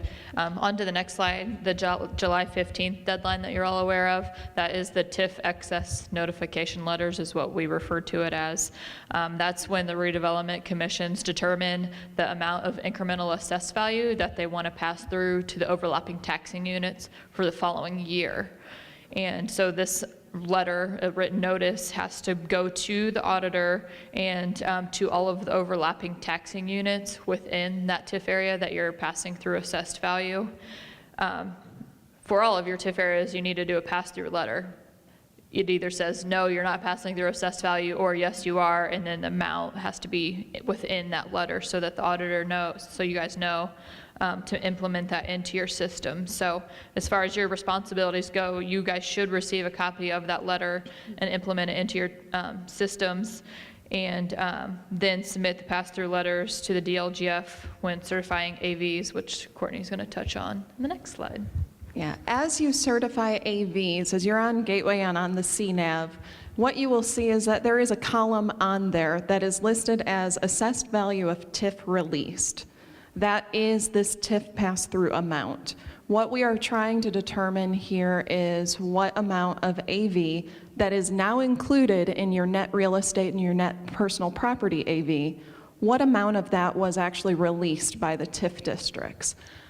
So in the last couple of years with the introduction of Gateway, we have seen a couple of common issues with that particular column. I know many of you may not actually have to deal with this because quite often redevelopment commissions will indicate that they have no excess AV. But if you do have to deal with this, what you are looking to put in that column is just the information that has been submitted to you for this AV that is to be released. It is not supposed to be all of your TIF AV. There used to be, for those that have been around for a while, there used to be another column on the CNAV that was AV that was eligible for TIR, and on that you included all of your TIF AV. We don't actually track that anymore. It's no longer used in our calculations. For the purposes of CNAV, this column is informational. The actual release of the AV should already be included in your other assessed value columns. The reason why we collect this is that it does impact our cumulative fund calculations. For the purposes of our cumulative fund calculations, if a particular school or a city or town has a sudden increase in their assessed value and it's only attributed to TIF being released in a particular year, we don't want to impact their overall cumulative rate cap calculation simply because of this potentially one-year release of AV. So that is just trying to explain that particular column a little bit better. Then we're going to move on to the next report, and this may be a report that many of you have dealt with fairly recently. This is a new report that came out of the General Assembly session this past year, and there are two parts to it. The first part was an August 1st deadline, and this was a report that was to be filed by your redevelopment commission. It was to be filed with your unit fiscal body. So if you do, at the county level, if you have a redevelopment commission, they should have filed this particular report with your county council. The information in this report is broken out by TIF district, individual TIF district. The information we gather would be revenues received, expenses paid, fund balances, information about your obligations that are associated with that particular TIF, which we did try to link that up with the debt management on Gateway as much as possible so we can track things a little bit better. And then lastly, parcel list, which is probably where many of you were involved in this process, even if you don't have TIF at a county level. We did ask for a parcel list of all of the parcels in each particular TIF, including their base assessed value and their incremental assessed value. This information is really one of the first times that we've gathered parcel list information at a statewide level. And we'll talk in a few different slides later about kind of where we're headed. But one of the things that I'm pretty excited about is that we are looking to use these parcel lists to start to generate maps. With the Indiana Business Research Center, who is our partner on Gateway, they have a lot of GIS capability, and so we are working with them to develop more of a statewide overall TIF map. Some of you I know may have good local GIS systems, so you may already have something like that, but unfortunately at a statewide level, that's not currently available. The second part of this report then is the October 1st deadline. By October 1st, your fiscal bodies, so if you do have any TIFs in your particular county at the county unit, this would ultimately fall on you, I'm sure. But the fiscal bodies are supposed to actually file a comprehensive TIF report to us on Gateway. That comprehensive report is basically just taking the individual TIF reports and putting them all together. What we did do for the purposes of trying to make this a little easier is we did make the individual TIF reports available in a form on Gateway. So those could be completed there, and then they simply just need to be submitted to us through Gateway. As of yesterday, for county units, we had 76 out of 92 that had submitted this report. So pretty good, especially for a first year and everybody kind of getting settled in and figuring out what we're supposed to be doing. One thing to keep in mind if you think that maybe you haven't filed this report, or if you don't have county-wide TIF districts, and so you think, well, oh, I don't have to deal with that report, we are asking you to still go into Gateway and indicate that you do not have a report to file. That's one of the ways that we can actually track. It's similar to how we do debt management. If you don't have debt, we still ask you to verify that you don't have debt. It helps us when we're looking at our overall submissions, since as of right now, while using our TIF neutralization databases, we could probably get a pretty good feel for which units have TIF districts. It's just much easier to have this self-reported. One other change that you have most certainly been impacted by this year was on the TIF codes. If you do not have TIFs at the county unit level yourself, then you may have at your city or town level, and they may have asked you for a TIF code. This is something that is new, and it's part of the process of moving this information onto Gateway and trying to provide a more coordinated approach to how we have TIF information and what we can supply to the public. So what we have asked is that for both reporting on Gateway as well as TIF neutralizations, we are asking you to report by an overall TIF code. What is included in that code is actually that we want one code for the entire allocation area. Earlier, Jason was talking about the concepts of different expansions and how you need to track expansions in your system so you know which parcels are included in which part and when things will need to fall off. Previously, what we were seeing with our TIF neutralizations specifically was that we would have, maybe it's one allocation area, but we might receive 5 neutralization worksheets, because we were getting one for the original area and then one for each of the expansion areas. While that worked previously, and we were able to make that work previously, as we're moving to a concept of having more TIF reporting, what we really want would be to make a process where it's helpful for you to track what's going on, but also that taxpayers can also understand this. And since as you would have a base area, your original area, and then the 4 expansions, the money being generated by those different areas can be spent throughout all 5 of those areas. So if you're a taxpayer, it's going to be really weird to look at, if we still broke it out by individual expansions, it would be very difficult to look at the overall cash flow of where the dollars are being collected and where they're being spent. So by kind of going more 30,000 foot, it does allow us to better track the overall cash flow of the funds. It does pose some additional challenges to you all in terms of keeping track of your different expansions, or another one that we commonly saw was different taxing districts. I certainly can understand why you would want to keep them in different, keep them identified as in different taxing districts. The one thing that I will say is that with the new neutralization form, that is actually less important than it was previously. The old neutralization form actually included the tax rate as a pretty key component in the calculation. With the new neutralization form, we've moved away from that, and it's very assessed value based. There is a tax rate particular field on there, but those particular fields and ultimately the incremental revenue field are more informational simply because we know that's ultimately what people want to see.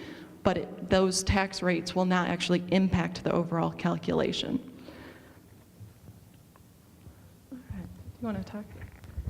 I just wanted to go into a little bit more detail on the TIF codes on how to actually come up with that code. I'm sure you guys have all come up with them already since they've been needed for these various deadlines, but it is a 6-digit code that is to be set up by you guys for every allocation area within your county. It is the letter T followed by your 2-digit county number, followed by a 3-digit unique number to each particular allocation area. And I know I had some questions about if that 3-digit number needed to be in numerical order, and it's not specified that it has to be 1, 2, 3, 4, whatever. So you can have 101, 102, like if you wanted to do all of one city, 100s, the next city, 200s, the next town, 300s. To keep it organized, it's up to your discretion. So I just wanted to give you an example here. So yeah. And then I just wanted to go in a little bit more detail regarding the TIF parcel list. Again, you guys have probably all submitted these to your various units or yourself, but the state did set up this particular Excel document and format on how the TIF parcel list had to be put together. And to upload that information into Gateway, it would kick back at you if it was not in this exact format as you guys all experienced. So here is the format for you all with a little bit more detail. And then the next slide is just some links for you guys in case you're not aware of how to get on to Gateway, how to log in. They also have the TIF management portal on their website now, which is a great resource for how to work the Gateway TIF report and so on and so forth. As far as your responsibilities go, for county TIF areas, you would actually be the person to submit the Gateway filing, as Courtney mentioned, and you will also had to provide the TIF parcel listings for every TIF area within your county. So, and a lot of your software systems had come up with a new system that spit out the TIF database in that exact format, which was great. So, okay. All right, I wanted to just give you a little snapshot in terms of where we are starting to head with TIF management. Many of you are probably aware that TIF for a very long time has been a somewhat complex and somewhat unreported type of process. Individually, there are steps along the way, but there's not really one central resource where you can actually go to identify what you need to know. You locally may have a lot of that information, but if you're a taxpayer, where would you go to try to find out information about what's going on with your individual TIFs in your county? So what you are starting to see with TIF management is that this is the start of a process. So just as a heads up, I would expect that you will continue to see improvements and additions to our TIF management portal. Some of those will be driven by General Assembly, which I know Tara in a little bit will be speaking about, why TIF may be a particular interest at this particular General Assembly session. But one thing that we already know that we will be doing, and we have actually issued some guidance on this to indicate, is that for our future reporting on the August and October report, we are looking to move that to more of the SBOA disbursement and receipt code lists. For this particular year, we had about 6 weeks to get that particular form up on Gateway, so we didn't have a lot of time to get that developed, as well as, since it's reporting previous year information, people may not have been tracking their TIF revenues and expenditures using the SBOA code lists. So it didn't make a lot of sense to go that way for the first year, but that is where we are headed. So if you are in a situation where you're going to be involved in this process of reporting any of the revenues and expenditures for your county unit TIFs, make sure that you're currently tracking according to the SBOA disbursement and receipt codes, or at least that you can, at the end of the year, go back and reasonably break them back out by those codes. So I just don't want people to be caught off guard and suddenly August of next year, everybody's saying, I don't have this data broken out in that way. Whatever you can do now to start tracking in those sort of receipt code lists and expenditure code lists will be very helpful. But other than that, I just would expect that you will continue to see us to provide more information up on TIF management, require more information up on TIF management. We've thrown out the ideas of taking the TIF neutralizations up onto Gateway. We're not developing that currently, but we have quite a few plans for where we would like this to head. So you will continue to see improvements, and if you have suggestions, definitely please reach out to us. We are always happy to hear what would be useful for you, what you think would be a good improvement. We're happy to take those into consideration and hopefully get them done. Is everybody asleep yet? I hear giggles, so that's a good sign. All right, almost last and final TIF annual reporting is the neutralizations that need to be done each year. The main reason for the TIF neutralization is to adjust the base assessed value for the effects of reassessment and trending. So the form, which we've included in your packet, a copy of the form, just so you guys can have it. It does that. So basically, you take for pay 14, you take the net assessed value, you take into account any new construction development that has happened within your TIF area, as well as any demolitions that have occurred within your TIF area, and you have to adjust the net assessed value by those amounts. You also have to factor in the roll-off of property tax abatements and any assessed value appeals that you know are going to happen that will affect your pay 14 net assessed values. So basically, you take your pay 14 and make adjustments, your pay 14 net assessed value, and make adjustments to that pay 14 net assessed value. And then you compare that adjusted net assessed value to your pay 13 net assessed value, and you come up with a factor. And that factor is what you adjust your base assessed value by for pay 14 this year. I know several people have done them this year, but in a very plain vanilla kind of explanation, that's what the calculation is. And again, it is done to adjust the base value each year for any reassessment in a trending that has occurred within the TIF area. As you're all aware, and we've mentioned a couple of times already, there is a new neutralization form that came out this year, and it has less of an impact on the base value, I would say, as it has in prior years. I don't know if you want to say anything more about that. As far as responsibilities go, it is the auditor's responsibilities that these forms get completed. So if you hire a financial advisor to assist you with those, or if you are doing them internally and then maybe having a financial advisor proof them, verify that you did the calculations correctly, in the end, it is your guys' responsibility that those forms get completed. Once they are completed, you sign off on them, send them to the DLGF, they approve them, you get them back. You then apply that neutralization factor to the base values in your TIF databases, and it adjusts the base value for that year that you're working in. So it's a long and short of neutralization. I'm sure we'll have questions about it in the end. All right, I wanted to just talk very quickly about a memo that came out on Friday. Hopefully many of you saw it. It went out to the software vendors as well as to the county auditors.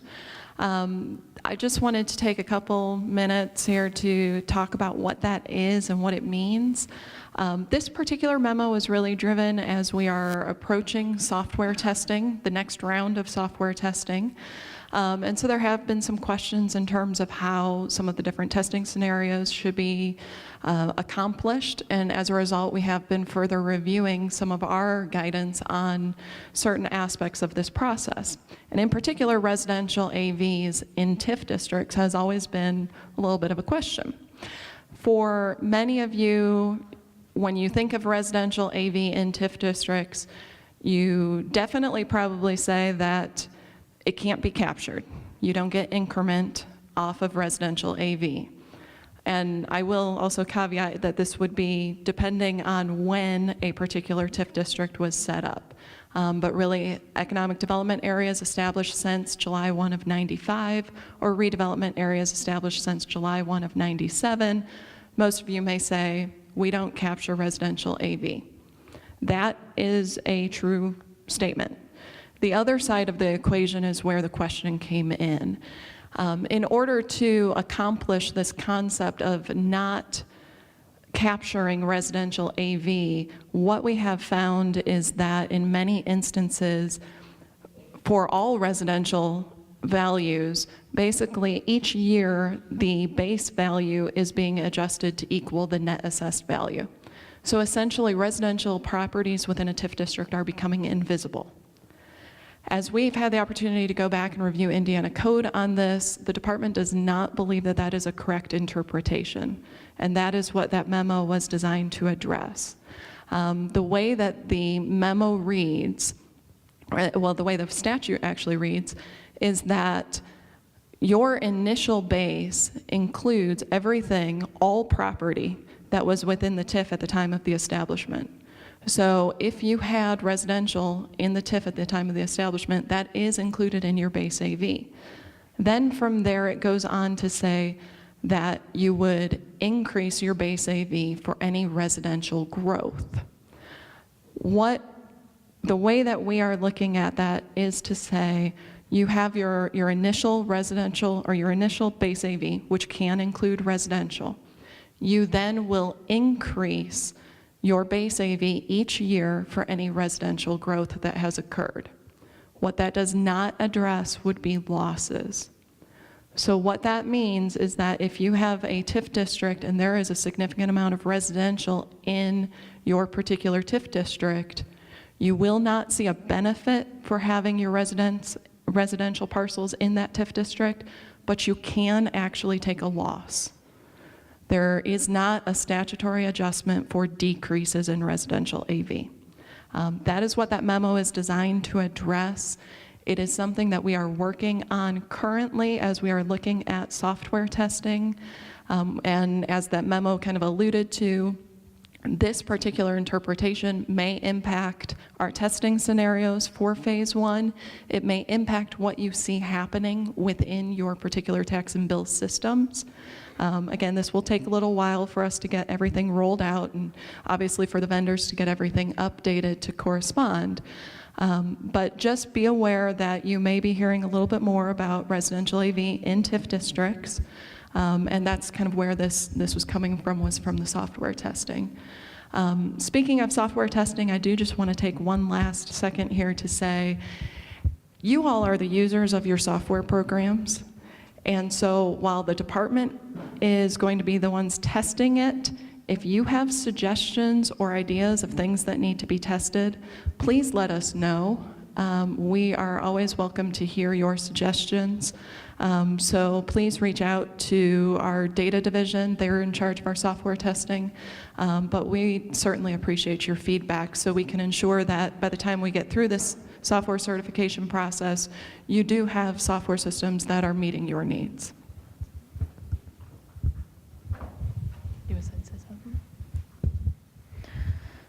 Okay. Well, the next couple slides I'm not going to hit. This was just an example of a TIF database. I know we refer to TIF database a lot, so it's merely an example for you all. Just some more notes on your guys' role within TIF and economic development. And with that, Tara has put together a 2-pager of hot topics, tips, tricky things for you all that we thought it would be good to have input from an auditor standpoint, and then we'll open it up for questions. Thanks.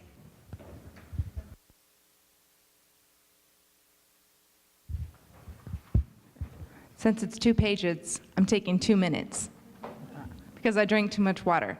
But first, anybody who wants to stay afterward and help me beat up Jason for making me cry and then realizing he really isn't that sensitive is welcome to come up with me and take care of that. I have a handout, and I don't know if everybody got one, but it's just 2 pages, and I thought it would be important for us to understand why we're talking about TIF so much now versus 4 years ago or 2 years ago, and why I was at AIC last month, and it was one of the top legislative priorities. So that's the other side of your handout. One important factor, I'm going to start with the key auditor roles, is that we are responsible for submitting the form, and since it is such a hot topic, I wanted to make sure that whether we have a vendor do it or we do it ourselves, we're going to be the ones who are ultimately responsible. And so whether that means you want to, if you have a vendor do it for you or you do it yourself, you may want to do some comparisons on the increment from year to year or the base value from year to year, because that will affect revenue in the future, and they will be looking to you to answer the questions why. Another point is knowing the entities that are involved. They were discussed earlier, the redevelopment commissions. They're the ones who are going to take the TIF revenue and either pay off bonds or pay themselves back for the infrastructure or incentives they plan to offer. The other tax units are all the other overlapping tax districts within the TIF district area, the same. So it's always going to be a county, it's going to be a township, it's going to be a school. It also may include libraries, airports, and public transportation, et cetera. 3 items that keep coming up in my office, we happen to do them ourselves, and that would be appeals or corrections to assessed value or refunds, and knowing how to apply those correctly, because since we have 2 entities, the other taxing districts and the redevelopment commission, whatever you decide is going to impact those people either negatively or positively. So the only backup you're going to have is the facts. And so if your assessor turns in a correction to reduce a $2 million assessed value building by $500,000, and it was to the new increment, then you're going to want to take that off the increment, because the other taxing units may complain if you took that on a pro rata basis from the base when it shouldn't have been. And so one of my last points, I'm going to jump down to it, is just have a strong working relationship with your assessor. Courtney already went over the residential parcels. That is tricky. We did include those in our neutralizations this year. On the second sheet, I just wanted to point out that the reason why it's one of the top goals of AIC is because base values are dropping because of the economy and because of the prior form setup. And also we have circuit breaker affecting revenues for all the units, and also TIF districts are getting less money due to circuit breaker. And so I'm already just jumping right down to that 3rd bullet point because we're out of time, and that is, 1, everybody's looking at any source of revenue they can find. And so all the tax units see large balances. If you're a city, you're seeing your redevelopment commission with a large balance in their TIF fund. And if you're a county and you're seeing that city's large TIF balance in that fund, you're going to try to figure out how to get it. I've seen one municipality in recently pay for a whole new set of elevators in their city county building with TIF money because it was in a TIF district. That would never have happened before circuit breakers. And so I think everybody is just have pressure on their revenue. So this, my bullet point says that they're stretching the legal or intended original use of those TIF funds. And that's all I have. Okay, we'll just open it up for questions. I know we are running right up on our time, but I think it's important for people to ask their questions in case anybody else are dealing with the issues.